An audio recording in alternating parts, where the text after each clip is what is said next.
विधानसभा निवडणुकीमध्ये लाडक्या बहिणींनी कमाल केली। महायुतीचं सरकार पुन्हा निवडून आलं। आता देवाभाऊ, एकनाथ भाई आणि अजितदादांनी सुद्धा लाडक्या बहिणींना दिलेला शब्द पाळण्यासाठी पावलं उचललेली आहेत। मात्र याच योजनेसाठी आता कठोर नियम सुद्धा लावले जाणार असल्याची चर्चा सुरू झाली आहे। हे नियम नेमके काय असू शकतात, पाहुयात या रिपोर्ट मधून। माझ्या बहिणींनी सरकारची ताकद वाढवली तर फक्त आम्ही 1,500 पर्यंत थांबणार नाही।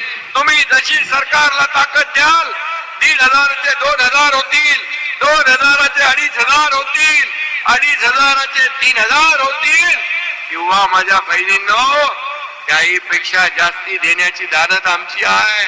मुख्यमंत्री माझी लाडकी बहीण योजना, मुख्यमंत्री माझी लाडकी बहीण योजना। महायुती सरकारने निवडणुकीआधी लाडक्या बहिणींचे पैसे वाढवण्याचं आश्वासन दिलं। मुख्यमंत्री माझी लाडकी बहीण योजना। आता हेच आश्वासन पूर्ण करण्यासाठी महायुती 2.0 सरकार कामाला लागलंय। सरकार स्थापनेनंतर पहिल्याच महिन्यात याबाबतचा प्रस्ताव मंजूर करण्याच्या हालचाली सुरू असल्याची माहिती समोर आली। लाडकी बहिणींचा लाडका भाऊ ही ओळख माझी निर्माण झाली। सक्का लाडका भाऊ।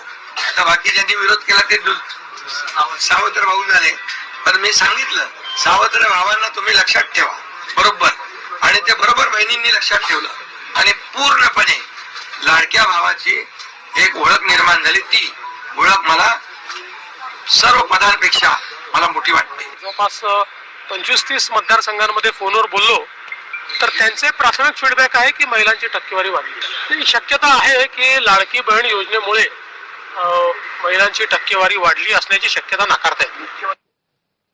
अर्थसंकल्प सादर करत असताना आम्ही सरकारमध्ये तिघांनी मिळून काही योजना जाहीर केल्या।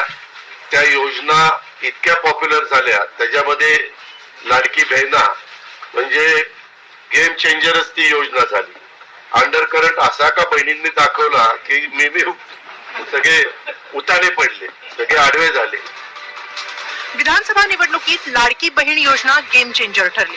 महिला मतदारांच्या बळावरच महायुतीने जोरदार विजय मिळवला। आता महिला मतदारांना दिलेला शब्द पाळण्याची सरकारची वेळ आहे। मात्र लाडक्या बहिणींना ही भेट देतानाच या योजनेचे नियम अधिक कठोर केले जातील असा अंदाज वर्तवला जातो। लाडकी बहीण योजनेत काही ठिकाणी बोगस आधार कार्डचा वापर झाला होता, त्यामुळे योजनेतील लाभार्थी महिलांची पुन्हा पडताळणी केली जाऊ शकते। प्रशासनाला खोट्या कागदपत्रांची पडताळणी करण्याचे निर्देश देण्यात आले। याशिवाय एकाच रेशनिंग कार्डवर नाव असलेल्या 2 महिलांना योजनेचा लाभ मिळणार नाही। आयकर भरणाऱ्या महिला आणि नोकरीतून जास्त उत्पन्न असलेल्या महिलांना योजनेतून वगळलं जाऊ शकतं। संजय गांधी निराधार योजनेचा लाभ घेणाऱ्या महिला लाडकी बहीण योजनेसाठी पात्र नाही। दोन्ही योजनांचा लाभ घेणाऱ्या महिलांची देखील पडताळणी केली जाईल।